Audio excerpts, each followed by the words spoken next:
नमस्ते एस्पिरेंट्स। आज हम शब्दों की दुनिया की पड़ताल करेंगे, या यूं कहें कि शब्दों की कमी की। हाँ बिल्कुल। खामोश रहने वाले स्पार्टन से लेकर बड़बोले पड़ोसी तक हमारे पास हर किसी के लिए एक शब्द है। ये एक बहुत गहरा सवाल है होस्ट, क्योंकि शब्द सिर्फ कम्युनिकेशन का जरिया नहीं है, नहीं है? वे हमारे व्यक्तित्व का आईना भी हैं। बिल्कुल। और इसी आईने को साफ करने के लिए हमारे पास बिहार मैटर्स नाम के एक यूट्यूब चैनल से इंग्लिश वोकैब सेशन 4 के नोट्स हैं। अच्छा। इनका मकसद है रूट लॉजिक का इस्तेमाल करके अंग्रेजी को मतलब गणित जैसा महसूस कराना, खासकर बीपीएससी की तैयारी करने वालों के लिए। ये अप्रोच तो बहुत दिलचस्प है, मतलब रटने पर नहीं, समझने पर जोर। एग्जैक्टली। तो देखते हैं इन नोट्स में क्या खजाना छिपा है। हाँ, और आज हम देखेंगे कि कैसे बोलने और चुप रहने से जुड़े शब्दों की जड़ में जाकर हम कम्युनिकेशन की कला को एक तरह से बेहतर समझ सकते हैं। ठीक है, तो शुरुआत करते हैं खामोशी की ताकत से। हमारे सोर्स में पहला रूट वर्ड है लैटिन शब्द टैचेरे, टैचरे। जिसका मतलब है चुप रहना।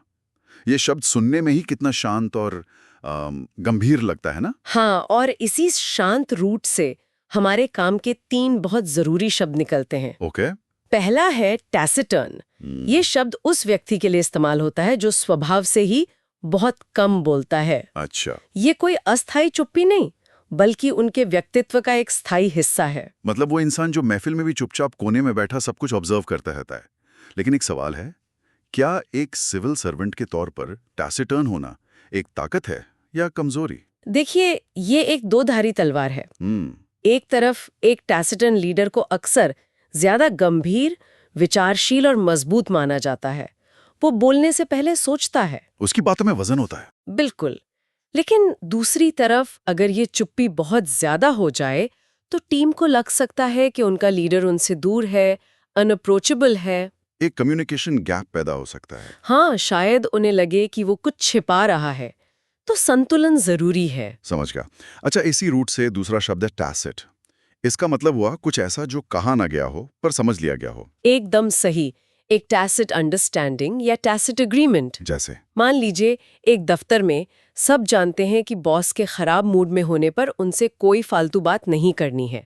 ये बात कभी किसी मेमो में नहीं लिखी गई, लेकिन ये एक टैसिट रूल है। अच्छा, एक unspoken code of conduct exactly. जो किसी भी ऑर्गेनाइजेशन को चलाता है। ये तो हर जगह होता है, परिवार से लेकर दफ्तर तक, है ना? बिल्कुल। अब आते हैं तीसरे शब्द पर, रेटिसेंट। रेटिसेंट। हाँ, ये टैसिटर्न से कैसे अलग है? दोनों में ही तो व्यक्ति चुप है। यहाँ बहुत बारीक फर्क है, और बीपीएससी जैसी परीक्षाओं में यही गलती होती है। अच्छा, टैसिटर्न होना किसी का स्वभाव है, उसका नेचर है। वो हर विषय पर कम बोलता है। राइट। लेकिन रेटिसेंट होना वो किसी खास विषय पर बोलने की अनिच्छा या संकोच है। ओह। एक व्यक्ति वैसे तो बहुत बातूनी हो सकता है, लेकिन अपने परिवार या अपनी पिछली नौकरी के बारे में रेटिसेंट हो सकता है। ओह अच्छा, तो एक जनरल ट्रेट है और दूसरा स्पेसिफिक हेजिटेशन। जैसे कोई विसल ब्लोअर जो वैसे तो बहुत बोलता हो पर घोटाले की जानकारी देने में रेटिसेंट हो सकता है क्योंकि उसे डर है। एकदम सटीक उदाहरण। ये चुनाव डर या शर्म की वजह से होता है, स्वभाव की वजह से नहीं। वाह। तो टैसिटर्न हमें सिखाता है कि चुप्पी एक जैसी नहीं होती। नहीं, एक चुप्पी स्वभाव की है, टैसिटर्न, एक समझ की है, टैसिट, और एक संकोच की है, रेटिसेंट। खामोशी के इतने रंग। अब यहां से कहानी और दिलचस्प होती है। खामोश रहने वालों से अब उन पर आते हैं जो कम शब्दों में तूफान ला देते हैं। हमारे सोर्स में इसके लिए शब्द है लेकोनिक। लैकोनिक। ये ग्रीक शब्द लैकोनिया से आया है, जो स्पार्टा का इलाका था। और स्पार्टा के लोग अपनी इसी कला के लिए जाने जाते थे। हाँ, उनका मानना था कि शब्दों के बर्बादी कमजोर दिमाग की निशानी है। एक एक शब्द नपातुला और असरदार होना चाहिए। और सोर्स में इसकी जो कहानी है वो तो कमाल है। स्टूडेंट्स इसे ध्यान से सुनिए। जब मैसेडोन के राजा फिलिप, सिकंदर के पिता थे वो, हाँ, उन्होंने अपनी विशाल सेना के साथ स्पार्टा पर चढ़ाई करने की धमकी दी तो उन्होंने एक लंबा खत भेजा। एक बहुत ही डरावनी धमकी थी। हाँ, लिखा था, अगर मैं तुम्हारी जमीन में घुस गया तो तुम्हारे शानदार शहरों को नेस्तनाबूद कर दूंगा, तुम्हारी औरतों को विधवा बना दूंगा और तुम्हारे लोगों को गुलाम बना लूंगा। किसी भी राज्य की हिम्मत टूट जाती। लेकिन स्पार्टन्स ने जवाब में कोई लंबा चौड़ा भाषण नहीं भेजा। उन्होंने सिर्फ एक शब्द का जवाब भेजा। क्या? IF, अगर। शानदार। उस एक शब्द में पूरी चुनौती छिपी थी। अगर तुम घुस पाए तो। एग्जैक्टली उन्होंने फिलिप की पूरी धमकी को उसी पर लौटा दिया। यही है लेकॉनिक होना। और एस्पिरेंट्स के लिए यहाँ एक बहुत बड़ा सबक है। क्या? बीपीएससी इंटरव्यू में जब पैनल आपसे कोई मुश्किल घुमावदार सवाल पूछता है तो कभी-कभी सबसे अच्छा जवाब सबसे छोटा होता है। सही बात है। एक लंबा घबराया हुआ जवाब आपकी कमजोरी दिखाता है, जबकि एक छोटा सटीक लिकॉनिक जवाब आपके आत्मविश्वास को दिखाता है। It's a super power. आपने बिल्कुल सही कहा। वो IF सिर्फ एक शब्द नहीं था, ये एक स्ट्रेटेजिक मूव था। ये दिखाता है कि संक्षिप्तता मतलब ब्रेविटी सिर्फ भाषा का गुण नहीं, रणनीति का भी एक हिस्सा हो सकती है। तो स्पार्टन्स ने साबित कर दिया कि कम बोलना कितना शक्तिशाली हो सकता है। लेकिन इसका मतलब ये तो नहीं कि ज्यादा बोलना हमेशा एक कमजोरी है। नहीं, शायद नहीं। और यहीं पर हमारा अगला रूट वर्ड लैटिन का लॉकी आता है, जिसका मतलब है बोलना। हाँ, और सोर्स के मुताबिक ये बीपीएससी जैसी परीक्षाओं के लिए सोने की खान है। तो इसे एक शॉर्टकट की तरह नोट कर लें। अगर किसी शब्द में लोक्यू दिखे तो इसका मतलब है कि बात बोल के से जुड़ी है। ये एक सिग्नल है। चलिए इस रूट से एक सफर पे निकलते हैं। सबसे पहला और सीधा शब्द है लोक्वेशियस, मतलब बातूनी। हाँ, जो व्यक्ति बहुत ज्यादा बोलता है। लेकिन यहाँ ये जानना जरूरी है कि लोक्वेशियस होने का मतलब सिर्फ ज्यादा बोलना है, ये नहीं कि वो क्या बोल रहा है। अच्छा। एक प्रोफेसर अपने विषय पर घंटों बोल सकते हैं और वो लोक्वेशियस कहलाएंगे। उनकी बातें ज्ञानवर्धक हो सकती है। ठीक है, तो ये क्वांटिटी की बात है, क्वालिटी की नहीं। अब लोक्यू से जुड़े दूसरे पड़ाव पर आते हैं, सोलिलोक्यू। सोलिलोक्यू। इसे तोड़ते हैं। सोलिस मतलब अकेला और लोक्यू मतलब बोलना। तो क्या ये वो हुआ जो लोग कभी-कभी बस में अकेले बड़बड़ाते रहते हैं? अब बहुत करीब है, लेकिन एक छोटा सा फर्क है। बड़बड़ाना अक्सर बिना किसी मकसद के होता है, जबकि सोलिलोक्वी खासकर नाटकों में एक लिटरेरी डिवाइस है। ये किसी किरदार की अंदरूनी सोच, उसके डर, उसकी योजनाओं को दर्शकों तक पहुंचाने का एक तरीका है। हाँ। जब हैमलेट कहता है टू बी और नॉट टू बी, वो एक सोलिलोक्वी है। वो दुनिया से नहीं, खुद से बात कर रहा है। तो ये एक सोची समझी सेल्फ टॉक है जिसका एक मकसद है। समझ गया। अब एक और दिलचस्प शब्द, वेंट्रिलोक्वी। वेंट्रिलोक्वी। ये सुनने में ही टेक्निकल लगता है। इसे भी तोड़ते हैं।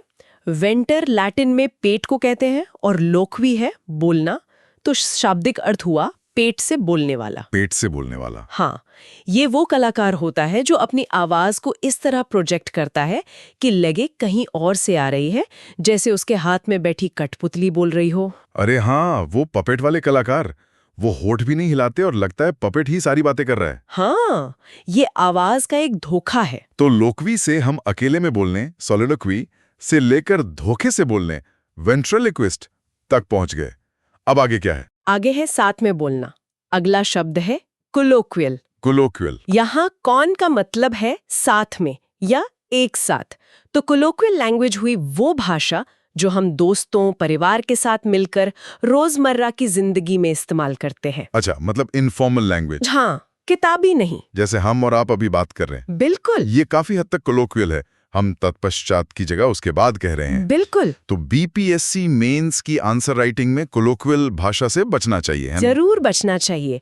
कोलोक्वियल भाषा रिश्तों के लिए है, फॉर्मल डॉक्यूमेंट्स के लिए नहीं। राइट। और अब लोकी के सफर का आखिरी और शायद सबसे महत्वपूर्ण पड़ाव, सर्कमलोक्यूशन। अच्छा, सर्कम का मतलब मुझे पता है, चारों ओर, जैसे सर्कमफेरेंस यानी परिधि। जी। तो सर्कमलोक्यूशन मतलब बातों को गोल गोल घुमाना। एकदम सही। शब्दों का एक घेरा बना देना। किसी बात को सीधे सीधे कहने के बजाय बहुत सारे शब्दों का इस्तेमाल करके उसे घुमा फिरा कर कहना। ऐसा क्यों करेगा कोई? अक्सर ऐसा तब किया जाता है जब कोई सच छुपाना चाहता है या किसी मुश्किल सवाल का सीधा जवाब देने से बचना चाहता है। ये तो राजनेताओं और ब्यूरोक्रेट का पसंदीदा हथियार लगता है। आप कह सकती हैं। जब उनसे पूछा जाता है क्या महंगाई बढ़ गई है, तो जवाब आता है वैश्विक परिस्थितियों को देखते हुए कीमतों में एक अस्थायी उतार चढ़ाव देखा गया है। ये क्लासिक सर्कमलोक्यूशन है। बिल्कुल। ये जानकारी देने के बजाय जानकारी को शब्दों के जाल में उलझा देता है। तो यहाँ एक सवाल उठता है, क्या हर लोक्वेशियस व्यक्ति गैरुलस भी होता है? क्या जो ज्यादा बोलता है वो फालतू भी बोलता है? नहीं, और ये वो ट्रैप है जिसके बारे में सोर्स ने चेताया है। अच्छा। यहीं पर हमारा अगला रूट वर्ड आता है लैटिन का गैरुलिस, जिसका मतलब है बक-बक करना। गैरुलिस। इससे शब्द बनता है गैरुलस। गैरुलस, ये लोक्वेशियस से अलग कैसे है? दोनों का ही मतलब बातूनी लग रहा है। यहीं पर सोर्स का वो शानदार हिंग्लिश ब्रिज काम आता है। बताइए। गैरुलस और लोक्वेशियस में कंफ्यूज मत होइए। लोक्वेशियस सिर्फ चतुर बातूनी है, लेकिन गैरुलस फालतू बातें करता है। बीपीएससी यहीं ट्रैप लगाता है। ओहो, ये तो बहुत बड़ा अंतर है। मतलब एक लोक्वेशियस व्यक्ति, जैसे वो प्रोफेसर, बहुत ज्यादा बोल सकता है, लेकिन उसकी बातें ज्ञानवर्धक हो सकती हैं। हाँ, और विषय पे हो सकती हैं। जबकि एक गैरुलस व्यक्ति सिर्फ बकबक करता है, उसकी बातें ट्रिवियल, रेपिटेटिव और अक्सर उबाऊ होती हैं। बिल्कुल, एक की बातों में मात्रा ज्यादा है, दूसरे की बातों में गुणवत्ता की कमी है। आप एक लोक्वेशियस वक्ता को घंटों सुन सकते हैं, लेकिन एक गैरुलस व्यक्ति से आप 5 मिनट में ही बचना चाहेंगे। ये अंतर समझना वाकई बहुत जरूरी है। चलिए, अब तक जो भी सीखा है उसे जल्दी से परखते हैं। सोर्स में कुछ वन वर्ड सब्स्टिट्यूशंस दिए गए हैं। जरूर, मैं सवाल रखती हूँ। पहला, किसी विचार को व्यक्त करने के लिए जरूरत से ज्यादा शब्दों का प्रयोग करना। गोल गोल घुमाना। मतलब चारों ओर रूट था सर्कम और बोलना था लॉकी। तो ये हुआ सर्कमलोक्यूशन। बिल्कुल सही, आपने रूट को पकड़कर जवाब दिया। दूसरा, वह व्यक्ति जो आदतन खामोश या शांत रहता है। ये हमारे पहले रूट वर्ड टैसरे से था, स्वभाव से खामोश। तो इसका उत्तर है टैसिटर्न। रिटिसेंट नहीं, क्योंकि वो तो किसी खास विषय पर होता है। बहुत बढ़िया, आपने फर्क को याद रखा। तीसरा, अनौपचारिक रोजमर्रा की भाषा। रोजमर्रा की मतलब जो हम साथ में बोलते हैं। साथ में का रूट था कौन और बोलना लॉकी। तो ये बना कोलोकियल। शानदार। और आखिरी सवाल, अकेले में खुद से की गई बातचीत, खासकर मंच पर। अकेला मतलब सोलस, बोलना मतलब लॉकी। ये तो आसान है, सॉलिलोकी। बहुत अच्छे। ये दिखाता है कि रूट लॉजिक से वोकैबुलरी कितनी सिस्टमैटिक और आसान हो जाती है। ये रटना नहीं, बल्कि शब्दों को डिकोड करना है। तो आज की इस चर्चा से ये साफ है कि शब्दों की जड़ को समझकर हम अपनी वोकैबुलरी को मजबूत कर सकते हैं। हाँ। और ये भी कि कैसे खामोशी और बातचीत के अलग अलग तरीके कम शब्दों वाले लकोनिक स्पार्टन्स से लेके फालतू बोलने वाले गैरुलस लोगों तक शक्ति और व्यक्तित्व को दर्शाते हैं। और अगर हम इसे बड़े पैमाने पर देखें, तो ये सिर्फ परीक्षा के लिए नहीं है। ये हमें संवाद को बेहतर ढंग से समझने में मदद करता है। सही बात है। ये सिखाता है कि कब टैसिटर्न होना समझदारी है, कब लकोनिक होना ताकत है, और कब सर्कमलोक्यूशन एक धोखा है। सोर्स के शब्दों में, speech is a gift, using the right word is an art. बोलना एक उपहार है, सही शब्द का उपयोग एक कला है। बहुत खूब। और ये कला हमें शब्दों के सही मतलब और उनके पीछे की नीयत को समझकर ही आ सकती है। बिल्कुल।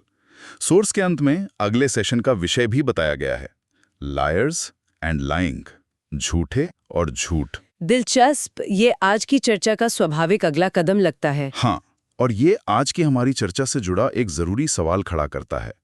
क्या घुमा फिराकर बात करने, मतलब सर्कमलोक्यूशन, और झूठ बोलने के बीच की रेखा बहुत धुंधली है? क्या हर सर्कमलोक्यूशन एक तरह का झूठ है, या ये सिर्फ एक सोशल स्किल है? इस सवाल पर सोचने के लिए छोड़ते हैं। ये एक बहुत ही प्रासंगिक नैतिक सवाल है, खासकर पब्लिक लाइफ में। इस पर विचार करना जरूरी है। Stay tuned to Bihar matters. जय हिंद।